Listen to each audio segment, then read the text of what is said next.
Hola, ¿cómo están? Buenas noches. Aquí estamos provocando este encuentro. Agradecidos a Dios por este día, hoy llovió mucho por acá, entonces agradecidos por la lluvia también. Y ahora felices de poder encontrarnos. ¿Cómo estás? Espero que todo esté bien. Y si las cosas no andan bien, recuerda Dios contigo para acompañarte, sostenerte, fortalecerte, aconsejarte. Dios es el Dios que te acompaña siempre. Así que bienvenidos y bienvenidas. Soy la pastora Sonia Vaca Zúñiga.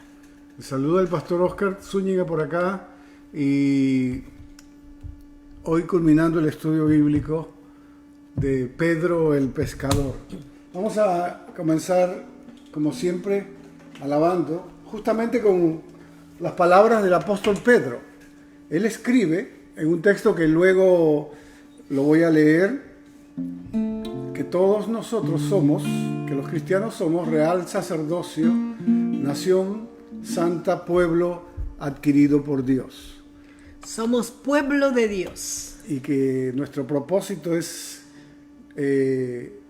para llevar el mensaje a aquellos que lo necesitan, el mensaje de Dios.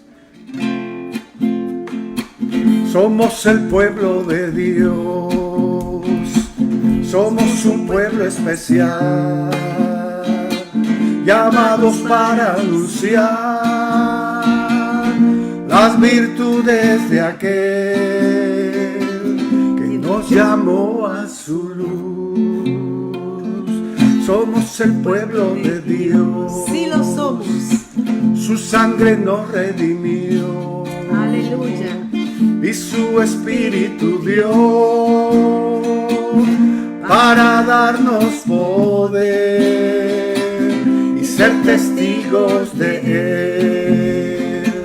Y llevaremos su gloria a cada pueblo y nación, trayéndoles esperanza y nuevas de salvación. Y su amor nos impulsa, no nos podemos callar, anunciaremos al mundo de su amor y verdad. Llevaremos su gloria y llevaremos su gloria a cada pueblo y nación. Lo estamos haciendo ahora, trayéndoles esperanza y nuevas de salvación. Y su amor nos impulsa, no nos podemos callar, anunciaremos al mundo de su amor y verdad.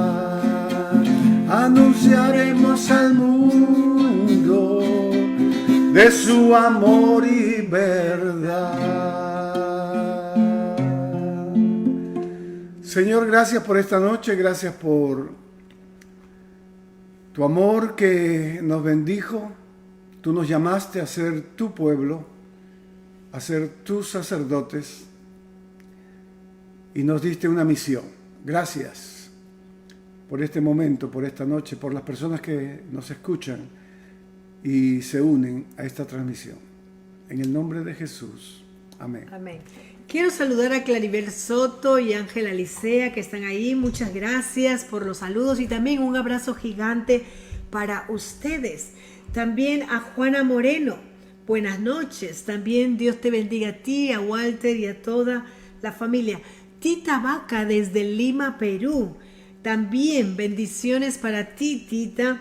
Y un abrazo gigante también a la distancia. También gracias a ti Alicia Bruno, que está conectada juntamente con tío Arturo Franco y están aquí en nuestra casa porque nos están visitando, así que pero están conectados también viéndonos desde otro espacio de la casa, así que es una bendición tenerles con nosotros. Gracias a Dios por todos estos regalos que tenemos, estos saludos que tenemos. Saludos. Y bueno, hoy culminamos la serie de estudios bíblicos titulada Pedro, estoy escuchando que lo digas, Pedro el pescador. Esta serie nos ha llevado a caminar por la vida del apóstol Pedro, quien fue discípulo de Jesús, con quien caminó por 3 años. Caminó junto con Jesús, estuvo con Jesús, escuchó a Jesús, ¿verdad? Entonces fue parte del círculo íntimo de Jesús, ¿verdad? Recuerdan los 3 íntimos de Jesús. Así que, y Pedro fue llamado por Jesús a ser pescador de hombres, porque él había sido, su oficio era ser pescador, ¿no? Y recibió esta nueva misión, como hoy se menciona, que nosotros también, el pueblo de Dios, tenemos una misión aquí en la tierra. Si en algún momento dijimos cuando estudiamos al apóstol Pablo que Pablo fue el más grande evangelista, también es importante decir que Pedro, el apóstol, fue el segundo más grande evangelista de la historia, ¿no? Correctamente. Entonces, eso es importante decirlo hoy. Hemos estudiado la vida del apóstol Pedro a través de los evangelios, ¿recuerdan? A través de los escritos de los primeros cristianos, a través del libro de los Hechos. Hoy culminaremos conociendo más del apóstol a través de las 2 cartas que escribió. El apóstol Pedro escribió 2 cartas. Primera de Pedro, compuesta por 5 capítulos, y segunda de Pedro, compuesta por 3 capítulos. Estas 2 cartas son parte del Nuevo Testamento. Ahora, sí, es importante saber que podamos a conocer un poco más de la vida de Pedro a través de sus cartas. Que son sus escritos, claro, ¿no? Su que nos obra. revelan su obra, ¿verdad? Entonces mencionaremos hoy algunos pasajes que nos permitan conocer un poco más al apóstol Pedro. En el pasado vimos al apóstol Pablo y él escribió 14 cartas del Nuevo Testamento, casi más de la mitad. Y Pedro escribe 2. Y estas cartas son llamadas cartas universales. Porque son para todos. Claro, se usa un nombre antiguo del español antiguo, epístolas universales. Pero en palabras modernas son cartas universales dirigidas a los creyentes que habían sido dispersados alrededor del mundo, de la parte del mundo de aquel entonces, ¿no? En el año 64 es la primera carta, pero a la vez estaban bajo una intensa persecución, ¿no? Los romanos, el imperio romano los perseguía y no era fácil ser cristiano. Hay relatos históricos de la época en que nos dice que los cristianos tenían que usar consignas para protegerse, ¿no? Habrán escuchado alguna vez o habrán visto que al cristianismo se le pone un símbolo que es el pescado. ¿Por qué el pescado? Porque en griego la palabra pescado, ictus, viene a significar Jesucristo, el Señor y el Salvador del mundo, en griego. Pero era un símbolo. Se dice que si un cristiano dudaba de otro cristiano, él hacía la mitad de un pescado y el otro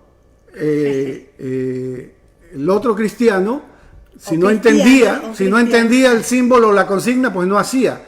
Pero si lo entendía, para protegerse, hacía la otra mitad del pescado. Es interesante que un pescado sea el símbolo, pero es por el acróstico, por las primeras letras de la palabra pescado, con la cual se decía Jesucristo, el Señor, el Salvador del mundo.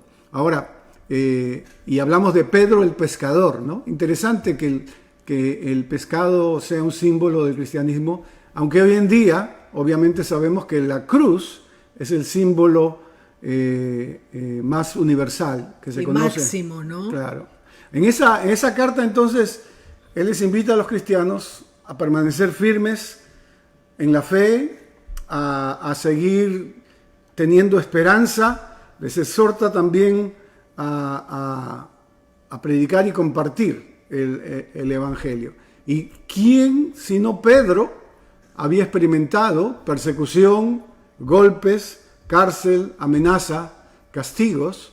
Pedro también había pasado, como hemos leído la semana pasada, cárceles, en varias cárceles, azotado, siendo perseguido, encadenado por ser cristiano, ¿no? Entonces él sabía lo que significaba permanecer firme en medio de las tribulaciones, de las dificultades, de las persecuciones. Así que él invita a vivir una vida afianzada, ¿no? Obediente, y tener la esperanza viva en Jesús, seguir el ejemplo de Jesucristo. Y también es interesante que Pedro, en una de sus cartas, en este caso la primera carta del apóstol Pedro, él llama a los cristianos, a los primeros cristianos en esta carta o epístola. Recuerden, epístola y carta es lo mismo. Entonces, en su primera epístola, Pedro llama a los cristianos piedras vivas. Y vamos a leer el texto para poder entender mejor esto.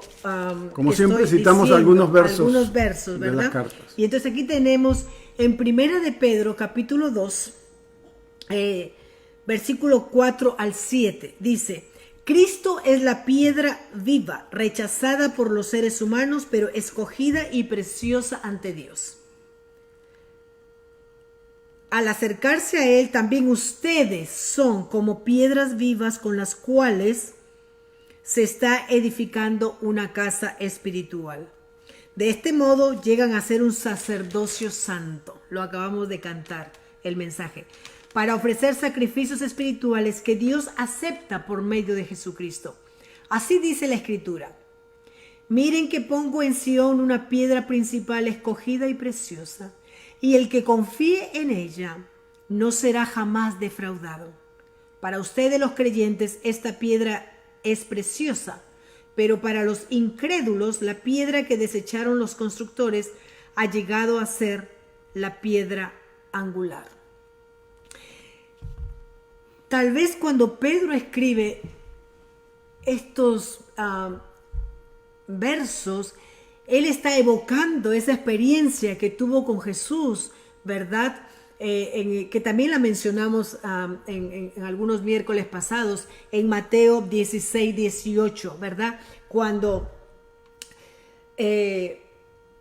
Jesús le dice a Pedro: tú eres Pedro, tú eres piedra, tú eres la piedra, y sobre esta roca, refiriéndose a sí mismo, a Jesús, tú eres la piedra, pero sobre esta roca edificaré mi iglesia. Y aquí Pedro es bien explícito cuando habla que la piedra grande, angular es Jesús, pero que los demás, ¿verdad? Como dice aquí, Cristo es la piedra viva. Al acercarse a Él también ustedes son como piedras vivas. Está clarísimo, ¿verdad? Entonces Él evoca esa misión que Él recibe, ¿verdad? Y trata de ser fiel a su vocación de ser piedra, no roca, de ser piedra, y seguir y cumplir la misión de evangelizar por todo el mundo de aquel entonces. Pero también recuerda a la vez que Él no solamente es piedra, que también los demás cristianos lo son, que somos piedras vivas, ¿verdad? De un modo especial. Es interesante también saber que en aquel entonces las construcciones eran de piedra. Cuando uno ve el circo romano, son piedras con las cuales se construían, ¿no? Que quedan ahora solamente ruinas de lo que fue el gran circo romano. Y entonces la gente podía entender mejor, claro, ¿no? Usa una figura conocida, podía entender mejor cuando... Es como si dijera, Dios está construyendo un templo en la tierra y todos somos... ladrillo. Un ladrillo, una piedra. Un ladrillo, ¿verdad? Tú eres un ladrillo, yo un ladrillo, entonces de todos... En términos modernos es un ladrillo, pero por eso es que él dice que somos piedras. Voy a leer el texto porque seguimos leyendo algunos textos. Como siempre decimos, es brevemente, panorámicamente, para inquietarles, vayan ustedes y sigan en que leyendo. leemos algunos versos de Pedro. Y el que voy a leer es el verso que acabo de cantar, ¿no? Del cual está inspirada esta canción.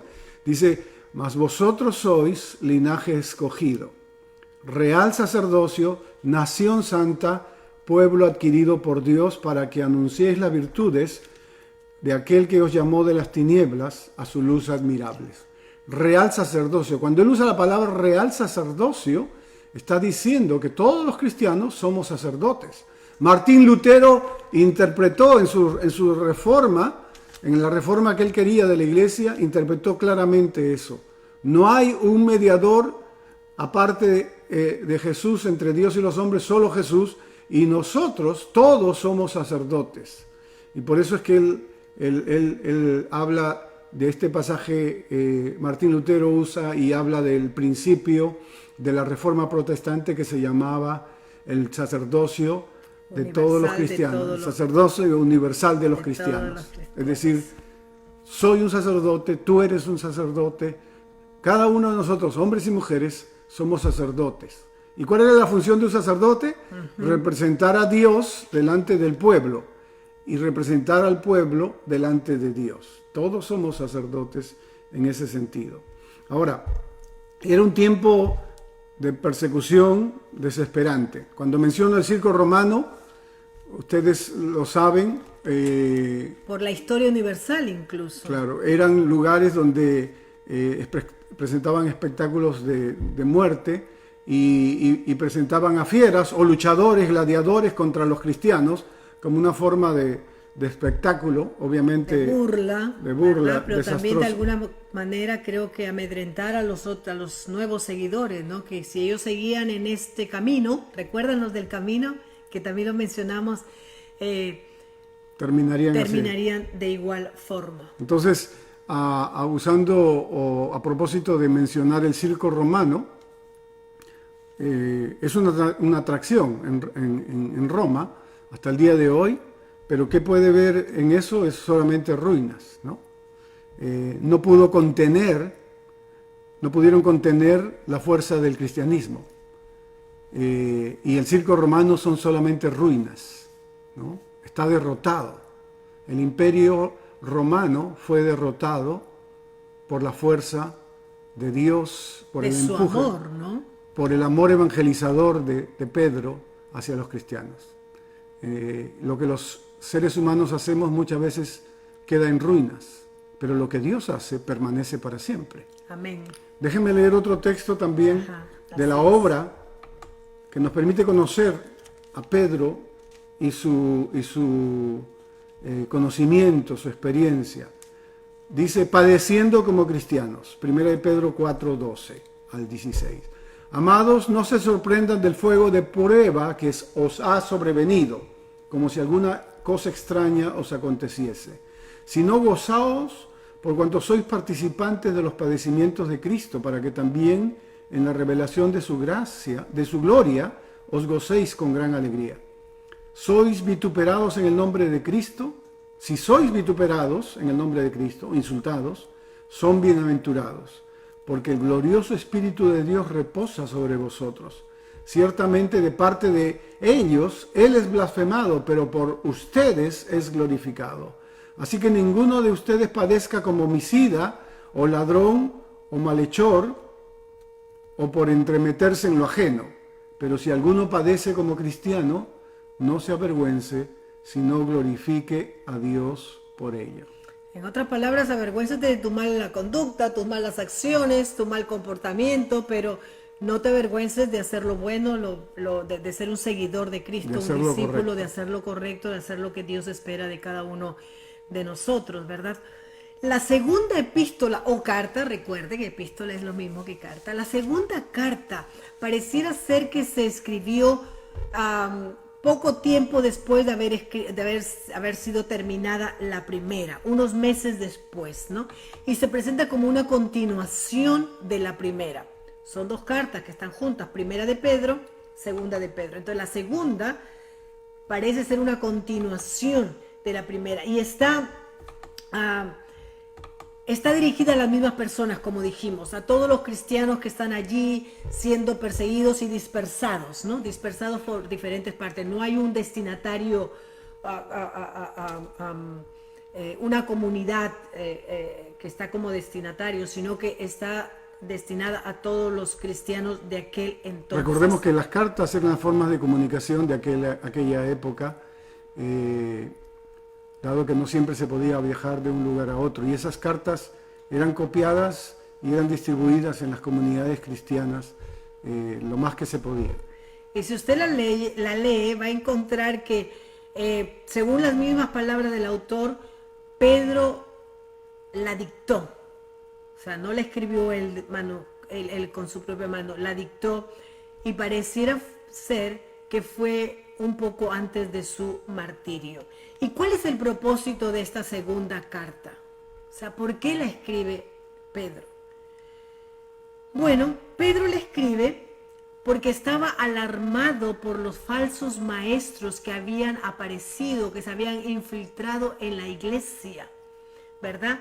Entonces él tenía temor de que estos falsos maestros afecten la vida cristiana, ¿verdad? Y que puedan de alguna manera confundir o mal interpretarse todo lo que es el mensaje evangélico, el mensaje de Jesús. Entonces él hace un llamado a los cristianos de aquel entonces a crecer y fortalecerse en su fe. ¿Para qué? Para poder dar razón de su fe. Un cristiano o cristiana tiene que dar razón de su fe. Tiene que saber por qué es cristiano, por qué es discípulo de Jesús, ¿no? Entonces, eso es importante. Así que déjenme leerles entonces segunda de Pedro, capítulo 1, versículos del 12 al 14. Dice así: por eso siempre les recordaré estas cosas, por más que las sepan y estén afianzados en la verdad que ahora tienen. Además, considero que tengo la obligación de refrescarles la memoria mientras viva en esta habitación pasajera, que es mi cuerpo. Interesante. Porque sé que dentro de poco tendré que abandonarlo. Por eso decimos que pareciera ser que fue dictada poco antes de su martirio.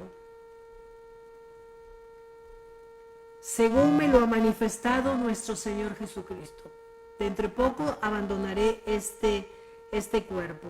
También me esforzaré con empeño para que aún después de mi partida ustedes puedan recordar estas cosas en todo tiempo. Y estas cartas eran una manera que aún después que él ya no estuviera físicamente con los cristianos de aquel entonces, tuviera un escrito de parte de él donde le recordaría lo importante que sería crecer y ser fortalecidos en la fe, porque solo cuando eres un cristiano maduro, que crece, que es fortalecido en su fe, puede dar razón de por qué cree lo que cree y por qué tiene fe en Jesús, ¿no? Él es consciente que le queda poco tiempo. Él sabe que, a pesar que en el libro de los Hechos se nos cuenta, por ejemplo, que él escapó en algún momento de la cárcel, fue salvado, protegido, y se libró en ese entonces de la muerte, pero él sabe que no está exento de morir como murieron muchos cristianos. Y entonces invita a los creyentes a ser maduros, a añadir virtudes cristianas, a actuar como cristianos, ¿no? Para que sean eficaces en el conocimiento del Señor Jesucristo. Así es. Hemos dicho acerca de Pedro en el primer estudio de esta serie, ¿no? De cómo él era temperamental, impulsivo, siempre queriendo hablar en nombre de los demás, equivocándose en muchas cosas, negando a Jesús cuando dijo: por ti daría mi vida, etcétera, etcétera. Pero aquí vemos a este Pedro ahora totalmente diferente, ¿no? Lo que acabas de decir. Maduro, ¿no? Maduro. Entonces, Sin miedo a la muerte. Sin miedo a la muerte, ¿no? Entonces vemos una transformación en Pedro y creo que eso es una gran lección para nosotros los cristianos, los líderes, los pastores de ahora. Hay una transformación, no podemos seguir siendo los mismos, ¿verdad? Porque aunque Pedro fue así, pero vemos que hay un cambio de vida, de pensamiento, hay un trabajo de reflexión y una capacidad para defender su fe y no tenerle miedo, por supuesto, a perderla. Vimos esa capacidad de adaptación y cambio y madurez cuando le dio lugar a los gentiles. Totalmente, ¿no? Cuando dio carta de recomendación a Pablo y a Bernabé, ¿no? Entonces, y por eso Pablo lo reconoce como una columna, ¿no? Importante en la iglesia, o sea, abre camino a otros líderes, apoya, afirma, ¿verdad? No critica, aunque Pablo tenía todo un historial, una vida realmente que podía crear sospecha rápidamente, pero Pedro fue guiado y, por supuesto, trabajó muchísimo. La vida posterior permite ver a Pedro como un hombre maduro, humilde, decidido, importantísimo, valiente con las autoridades judías. Una vez lo negó, se avergonzó, pero luego fue capaz de poder defender el evangelio ante las autoridades judías, hablando a las multitudes el día de Pentecostés y muchos otros momentos que están registrados y que los comentamos del libro de los Hechos, venciendo los prejuicios de los primeros cristianos, ¿se acuerdan? De origen judío, para darle cabida a los gentiles. La historia que mencionamos del centurión romano Cornelio, donde él y su casa, Pedro les predica a Cornelio y a toda su casa. Y recuerdan cuando hablamos de toda su casa, que Cornelio era un centurión romano, es decir, un soldado a cargo de 100 soldados. Y Pedro, de alguna manera, termina su carta con palabras de alabanza a su Señor y Salvador. Déjenme leerles 2 de Pedro, capítulo 3, versículo del 17 al 18. Así que ustedes, queridos hermanos, puesto que ya saben esto de antemano, manténganse alerta. No sea que arrastrados por el error, lo que acabo de decir, esos maestros falsos que se habían infiltrado en la iglesia, sean arrastrados por el error de esos libertinos, pierdan la estabilidad y caigan. Más bien, crezcan en la gracia y en el conocimiento de nuestro Señor y Salvador Jesucristo. A Él sea la honra, gloria y gloria para siempre. Ese es el final de su segunda carta. De Pedro, el pescador, llamado a ser discípulo, llamado a ser pescador de personas, de hombres y mujeres, ¿qué podemos decir? ¿Qué nos enseña su apostolado? Nos enseña que ser apóstol es llevar la noticia de Cristo